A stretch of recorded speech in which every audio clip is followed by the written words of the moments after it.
Salam sejahtera untuk kita semua. Om Swastiastu, Namo Buddhaya, salam kebajikan. Yang saya hormati Bapak Ibu sekalian, Ibu Asisten, Kepala Dinas, dan Mbak Bey Badan yang saya hormati, dan juga rekan-rekan camat, Bapak Panelu. Ya, kalau orang nonton, dan Bapak Ibu sekalian yang hadir di tempat ini, yang saya hormati, saya cintai dan saya banggakan. Namun sebelumnya Bapak Ibu sekalian, saya mohon maaf, saya menggunakan masih pakaian olahraga karena saya tadi olahraga dari jam 6. Jadi saya lari dari rumah sampai PBB.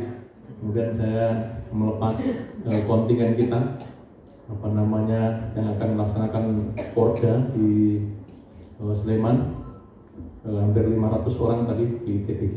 Jadi sampai dengan baru selesai.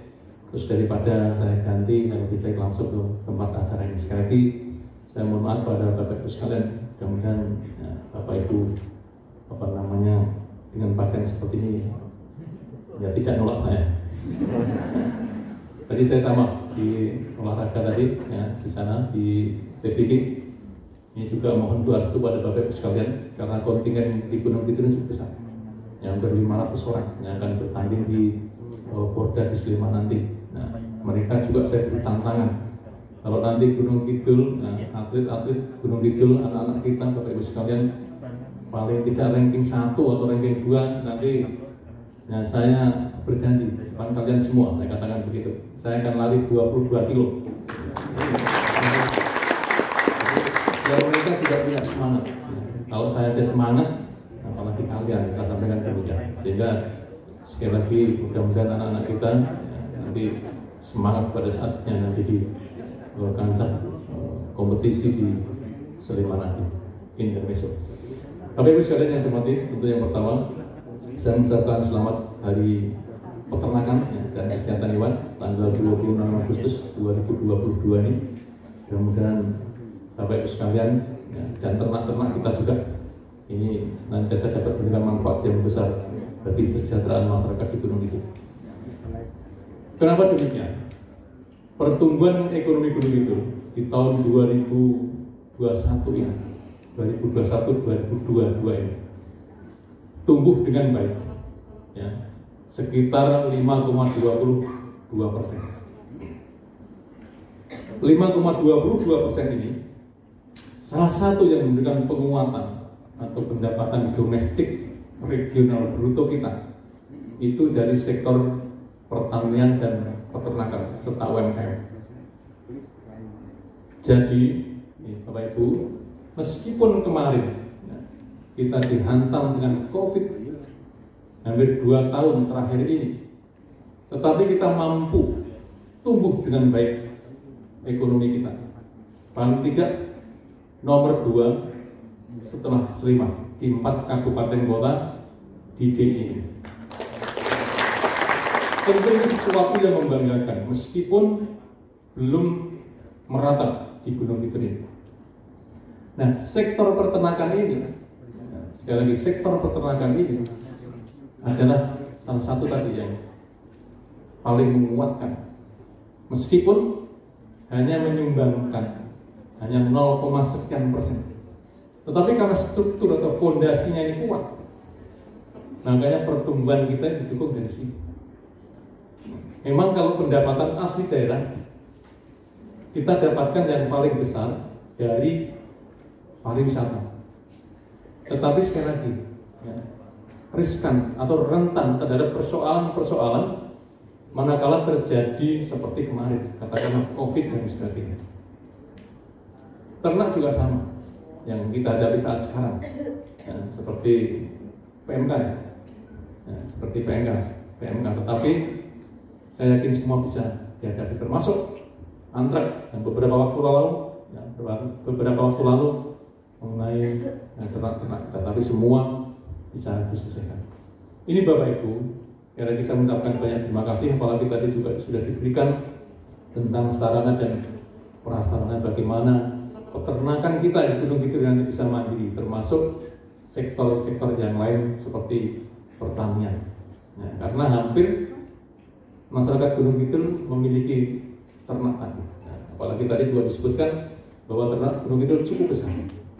Sapi saja ada sekitar 151.000 kalau tidak salah tadi, dan kambing hampir 190.000 sekian. Belum ternak-ternak yang lain, dan tadi juga disebutkan kucing, tapi kucing susah dihitung. Gitu. Ya, kucing susah dihitung, karena banyak saya lihat di jalan-jalan itu kan nggak bisa dihitung. Ya, yang dihitung yang menjadi peliharaannya saja. Gitu. Jadi memang lengkap kalau di Gunung Kidul. Nah, ini sedikit saya sampaikan, mumpung ada Bapak Ibu sekalian, tentang ekonomi di Gunung Kidul. Nah, ini menjadikan perhatian kita semua karena kita hidup di tengah-tengah masyarakat di Gunung Kidul ini. Kalau kita melihat dengan sarana dan prasarana Gunung Kidul saat sekarang, Bapak Ibu sekalian, ya, dengan adanya nanti di wilayah selatan JJRS, di wilayah utara bagian barat nanti exit tol, nah, sampai dengan Langgeran dan di Gading dan sebagainya itu, ini akan memberikan ruang yang besar terhadap pertumbuhan dan kegiatan ekonomi tentunya di Gunung Kidul. Peluang dan ruang yang besar ini sering saya katakan, mumpung ada Pak Camat, ini juga sampaikan juga kepada Pak Lurah dan sebagainya. Ini jangan sampai banyak orang luar yang menangkap peluang ini. Karena kalau ini ditangkap oleh orang luar semua, nah, kita yang berada di Gunung Kidul ini, dengan peluangnya cukup besar seperti ini berbahaya. Contoh seperti UMK, ya, upah minimum kabupaten, kita sudah berada di angka 1,9 juta. Ya, 1,9 juta. Di lingkungan kita sama, 2 juta. Selisihnya kalau nggak salah hanya 150 dan sebagainya.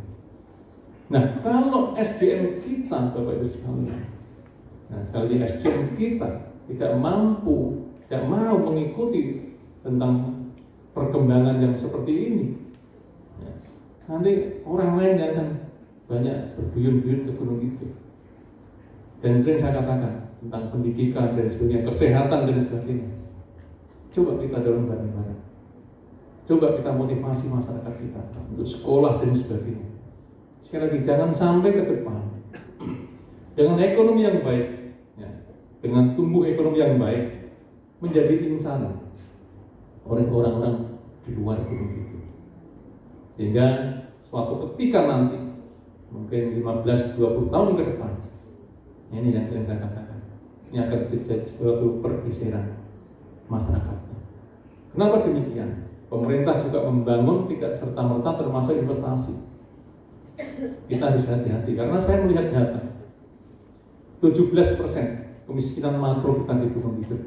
Dan ini juga harus hati-hati. Kalau kita nanti ngawur membangunnya, sekali lagi pertumbuhan ekonomi naik terus, yang 17% tidak bisa mengikuti, ini juga membahayakan. Makanya harus hati-hati, harus dihitung. Nah, data-data analisis data seperti ini di pemerintah daerah ada, baik dari Dukcapil, kemudian juga dari BPS, kita menganalisa dari data-data seperti ini. Dan yang paling utama adalah penguatan di sektor yang seperti ini, pertanian, peternakan, UMKM yang langsung ditangan oleh masyarakat.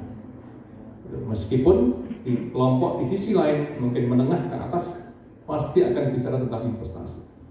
Tapi saya yang menyampaikan investasi pun di Gunung Kidul hanya bicara tentang rintisan investasi. Agar apa? Agar yang 17% sekian itu mempersiapkan diri. Nah, kalau ini tidak kita persiapkan Bapak Ibu, karena indeks pembangunan manusia kita juga masih di angka 70. Artinya dari beberapa sektor dimensi yang lain kita belum bisa memenuhi target-target itu, termasuk pendidikan kita. Nah, pendidikan kita kalau tahu datanya, kisaran kita tahun 2021 masih berada di angka 7,9 kalau tidak salah, atau 7,7 tahun. Artinya bahwa penduduk di Gunung Kidul saat sekarang, kalau rata-ratanya baru mengenyam pendidikan tingkat SMP kelas 1, jadi masih jauh. Dan ini tidak bisa didorong dengan cepat karena ini waktu yang menentukan. Tetapi kalau saya melihat dengan pertumbuhan ekonomi yang baik seperti ini, 3 tahun, 5 tahun 7 tahun ke depan. Ini indeks pembangunan manusia di Gunung Kidul akan signifikan kenaikan. Sekarang kita masih berada di tingkat paling bawah di antara 4 kabupaten kota di DIY. Tetapi saya yakin dengan SDM yang seperti ini, karena saya juga keliling terus, ini tinggal menunggu waktu, pasti nanti akan naik. Ya, termasuk tadi indeks kemiskinan, karena dimensinya adalah termasuk itu. Nah, garis kemiskinan juga sama, ada beberapa dimensi di situ. Ya, ada indeks kedalaman, ada Gini rasio, ada kemiskinan makro, indeks kemiskinan makro dan sebagainya. Tetapi Bapak Ibu, ini saya katakan meskipun kita indeks kemiskinan makro kita di angka 17%, kita tidak mengkhawatirkan. Seperti awal tadi saya sampaikan, karena tadi penguatan kita, struktur kita di sektor pertanian dan peternakan kita UMKM itu kuat. Ini yang tidak mengkhawatirkan. Dan saya juga kemarin saya sampaikan, jika survei itu beberapa variabel, katakanlah makanan dan non makanan, salah satunya adalah konsumsinya 2100 kilokalori. Nah, masyarakat kita untuk mengkonsumsi yang sebesar itu mungkin susah untuk kita dapatkan, termasuk saya juga miskin. Iya, 2100 kilokalori per kapita per hari. Termasuk saya juga miskin. Kenapa? Kalau kita di rumah dengan keluarga, kita makan nasi dengan lauknya mungkin ikan. Ya, yang keluarganya 4 mungkin ikan juga akan dibagi 4. Ya, akan dibagi 4. Tapi kalau orang-orang kota, mungkin satu ikan ya akan dimakan satu. Ini yang membedakan. Karena apa?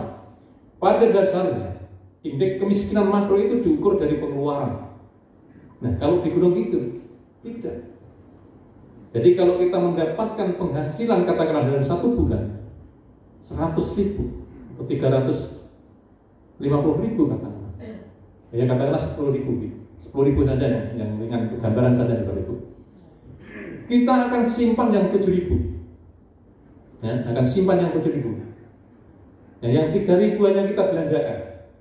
Tetapi kalau masyarakat kota rata-rata karena konsumtif tadi, penghasilan 10.000 mereka akan belanjakan ke 7.000 karena untuk memenuhi kebutuhannya seperti itu, baik sandang, pangan dan sebagainya termasuk makanan. Nah, kalau kita tidak, itu yang membedakan. Tetapi sebaliknya, aset yang dimiliki oleh masyarakat kita cukup besar dan orang kota kalah. Nah, orang kota kalah dengan kamu. Sekarang coba dengan 17% kemiskinan yang seperti ini, masyarakat mampu, ya, mampu melakukan kegiatan-kegiatan rasulan dan sebagainya yang luar biasa. Nah, kalau di kota tidak ada Bapak Ibu.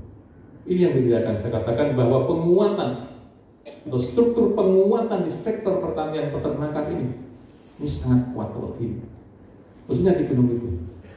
Artinya tidak usah khawatir. Nah, kita memiliki aset yang kita miliki, ya cukup besar. Nah, kalau orang kota begitu di-cut 1-2 bulan saja, pasti mereka akan jatuh. Pasti kota akan selesai di depan. Ini yang membedakan. Makanya saya katakan pada Kepala Dinas Peternakan intervensi terus tentang ternak-ternak di Gunung Kidul, termasuk pertanian yang lain. Ini dalam rangka menguatkan, ya, menguatkan tentang ekonomi kerakyatan kita. Manakala kita mampu di situ melakukan semuanya. Sekali lagi, apabila terjadi sesuatu hal yang seperti ini, COVID dan sebagainya, kita akan mampu bertahan. Kita lihat sedikit Bapak Ibu sekalian ke depannya, termasuk nanti kan banyak juga yang Bapak Ibu tanya tentang kemandirian pertanian. Ya, kemandirian pertanian salah satunya adalah tentang pupuk organik. Saya ini berharap sekali Bapak Ibu sekalian, pupuk organiknya sedikit depan. Kenapa? Kalau kita melihat di luar sana sekarang perang terus. Ya, ada beberapa negara yang mau kolek dan yang sudah kolek. Ini nanti akan berdampak terhadap Indonesia. Ya, jadi itu yang kiat-kiat yang selalu kita kedepankan terhadap masyarakat dalam rangka penguatan di sektor ekonomi dan lain sebagainya. Jadi saya yakin kalau di Gunung Kidul ini dengan kondisi yang seperti sekarang ini, Bapak Ibu sekalian, saya yakin akan mampu bertahan, akan mampu bertahan dibanding dengan masyarakat kota lain. Mungkin hanya itu Bapak Ibu sekalian, sekali lagi saya ucapkan terima kasih sudah bertemu seperti ini. Mudah-mudahan sekali lagi tadi bantuan, penghargaan dan sebagainya yang sudah diberikan kepada Bapak Ibu dapat dimanfaatkan dengan baik. Sekali lagi saya terima kasih dan saya titipkan juga kepada Bapak Ibu sekalian tentang lingkungan, tentang stunting di Gunung Kidul masih angkanya cukup tinggi. Tolong ya, ini mumpung ada keluarga, sampaikan kepada keluarga arti penting ya tentang stunting itu. Ya, tentang stunting. Karena stunting di Gunung Kidul masih berapa? Angka berapa? Berapa persen? Hampir 15 ya. Sekitar 15%. Angka stunting di Gunung Kidul. Ya, terutama sekali lagi Bapak Ibu diberikan pencerahan kepada putra putri kita, ya, khususnya untuk kaum perempuan. Ya, banyak yang anak-anak kadang-kadang melahirkan ya, belum waktunya dan sebagainya, pernikahan dini dan sebagainya. Ini menjadi bentuk perhatian kita semua, bukan hanya pemerintah saja, tapi Bapak Ibu semua dan kita semua. Itu saja yang dapat saya sampaikan Bapak Ibu sekalian. Saya sekali lagi saya mengucapkan terima kasih dan sehat selalu. Terima kasih. Assalamualaikum warahmatullahi wabarakatuh.